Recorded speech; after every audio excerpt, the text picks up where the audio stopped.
What's up everybody, I'm Seth Fowler and today I'm comparing two very popular running sneakers, the Adidas Ultra Boost to the Nike Pegasus 35 Turbo. Thanks so much for tuning in today. Make sure to hit that subscribe button down below if you haven't yet. If you didn't already know, when I hit 250,000 subscribers, I'm going to be doing a giveaway for this pair of off-white Nike Prestos. Yes, they're brand new, yes, I could fit them, and yes, I still don't own a pair for myself yet, so. But like I said, once I hit 250,000 subscribers, I'm going to be doing a giveaway for this pair right here in a size 10. I'll drop a whole dedicated video on the giveaway itself once I hit 250,000 subscribers, so make sure to stay tuned for that. Also, make sure you're subscribed because that's one of the things that you have to do to actually enter the giveaway. It also doesn't hurt to follow me on Instagram and on Twitter at @RealSethFowler. But with all that out of the way, I'm going to put this down very carefully.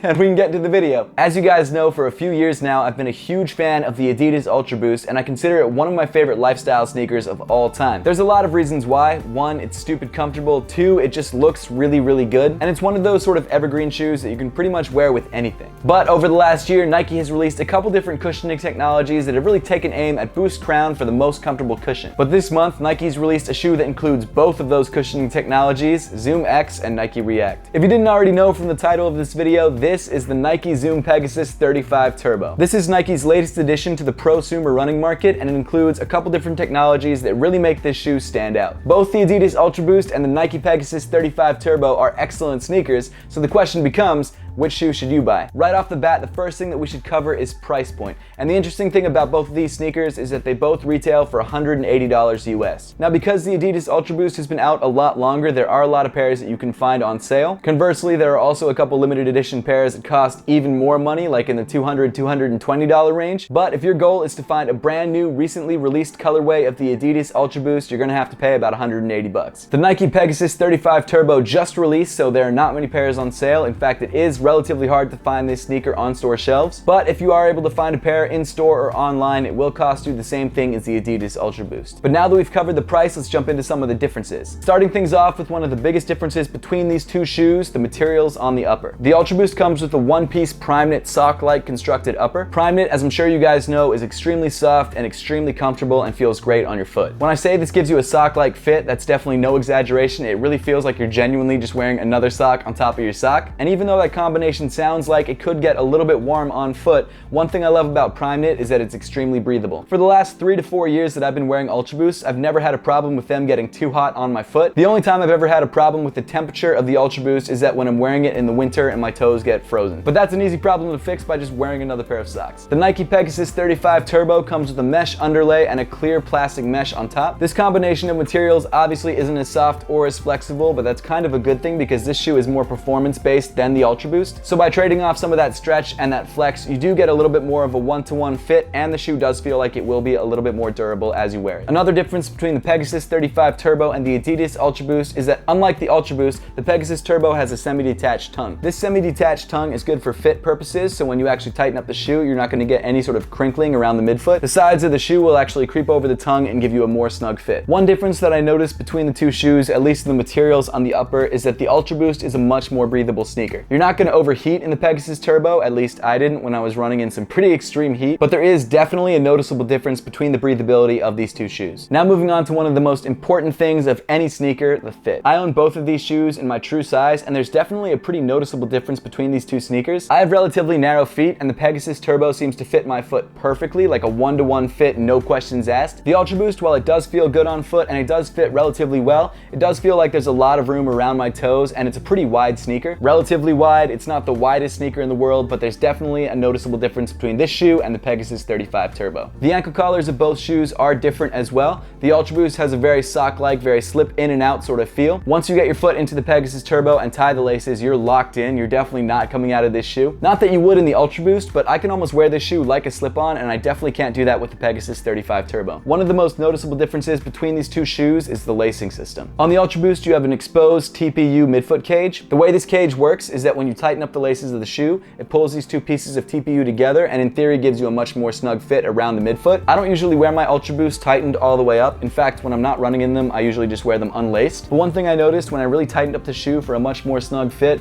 I had some issues with this TPU actually digging into my foot. It wasn't a huge deal, and the problem obviously differs depending on people's foot shapes, but it's something to keep in mind. Moving over to the Pegasus 35 Turbo, the lacing system is very, very different. The Turbo utilizes Nike's proprietary lacing system, Flywire. The way Flywire works is that the laces are actually woven through these wires or cables that run throughout the inside of the shoe. So when you tighten up the laces, it pulls on these little wires or cables, which in turn tighten up the entire upper of the shoe. I personally much prefer this lacing system, at least when you're trying to get a true one-to-one fit. There's no pinch points, there's no areas where it gets uncomfortable, and it seems to be very adaptive to your needs. The one thing that always scares me about Flywire though is that if you're unlacing your shoes and this wire kind of drops into the upper of the sneaker, it would be very, very difficult to get it out. So that's one concern that I've always had. It's only ever happened to me on the LeBron 13s, which were an awful shoe. But other than that, I haven't had that issue. But I guess to wrap up on the upper of these sneakers, if you prefer a much more one-to-one sort of snug fit that's great for performance running, I would definitely go with the Pegasus 35 Turbo. If you prefer a slightly more loose fit that's a lot more flexible and a lot more breathable, I would go with the Ultraboost. So I guess to give you guys an example of how I wear these two shoes, if I'm just wearing a shoe strictly for lifestyle, I definitely prefer the Ultraboost. I like the more casual, sort of sock-like breathable fit, and honestly, I think I actually prefer the look of the Ultraboost upper to the Pegasus Turbo upper. But if I'm running in a shoe and I want a really snug, lockdown fit, I'm definitely gonna go for the Pegasus 35 Turbo. The upper doesn't look bad on the Turbo at all, it just has a very performance look when compared to the Ultraboost. Now moving on to the part of the shoe that you're probably most excited for, the midsole cushion. As you all know, if you've been watching my channel for the last couple years,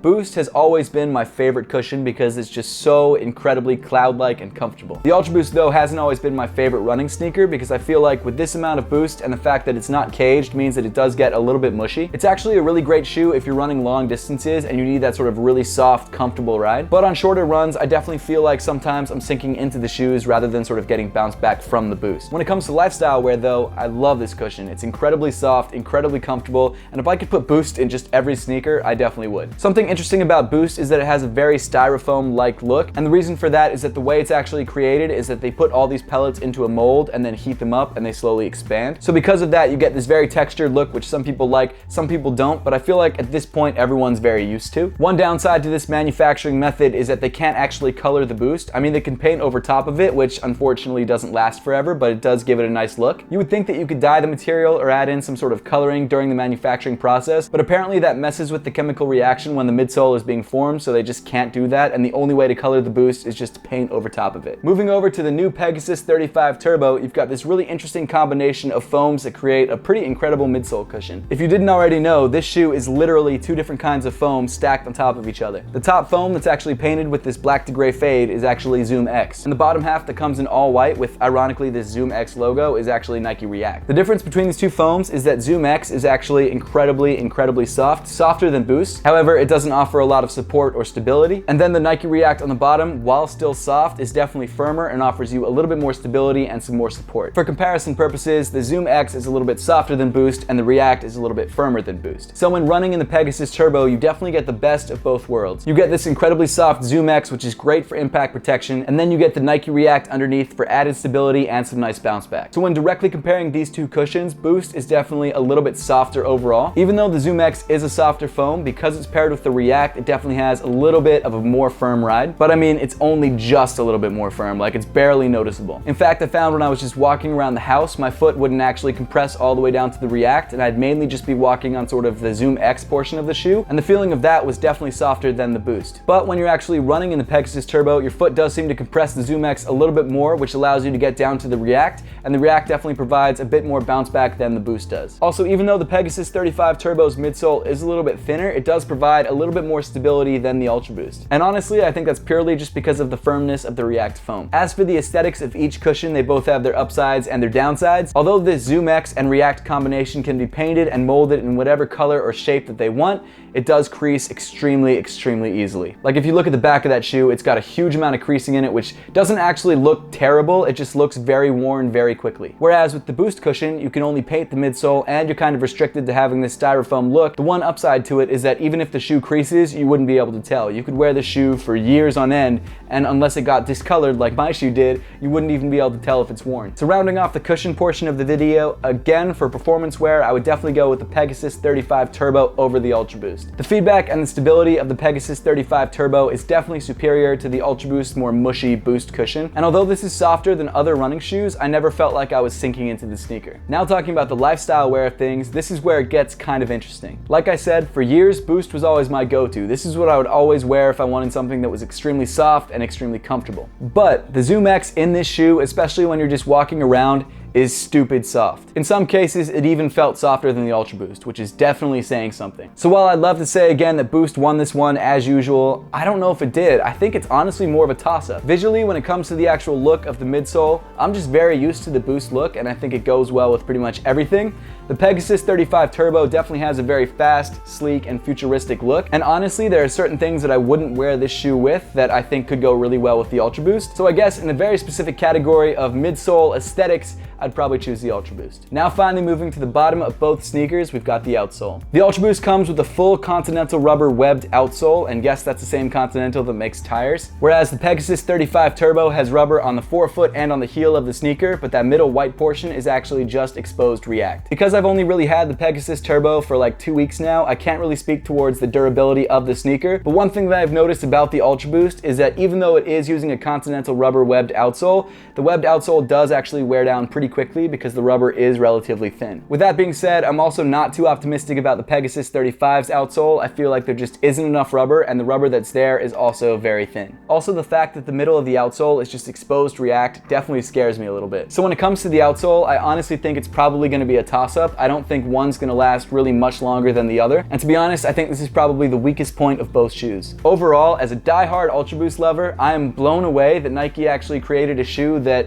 actually has me torn. Although I honestly wouldn't consider the Pegasus 35 Turbo an everyday lifestyle sneaker, even though you could wear it as that. When it comes to performance wear, the Pegasus 35 Turbo I definitely prefer in any sort of running situation. As for the Ultraboost, I still definitely prefer this shoe for lifestyle wear. I just think it looks better, and that's totally my own opinion. I know a lot of people who prefer the Pegasus 35 Turbo to the Ultraboost purely for aesthetics, but there's honestly something about the Ultraboost that I think is going to be a very classic and very recognizable look for years to come. And if we're talking strictly lifestyle, when it comes to the upper, I would definitely prefer the Ultraboost. Again, both of these shoes retail for $180, with the Ultraboost actually having a lot of pairs on sale, so if you prefer the Ultraboost, you have a lot of different options. The Pegasus 35 Turbo just released, and there's only 2 different colorways as of right now, but I can guarantee you more colorways will come out and pairs will eventually go on sale. That pretty much wraps up the video for today. Thank you so much for watching. I'd love to know your thoughts on the Nike Pegasus 35 Turbo and the Adidas Ultraboost and which one you like best, so make sure to leave those comments in the comment section down below. Once again, don't forget to subscribe and give me a follow on Instagram and on Twitter at @RealSethFowler to find out more information about this off-white Nike Presto giveaway. But once again, thank you so much for watching. Please make sure to give this video a thumbs up if you liked it, subscribe down below if you haven't yet, and I'll see you all in the next one.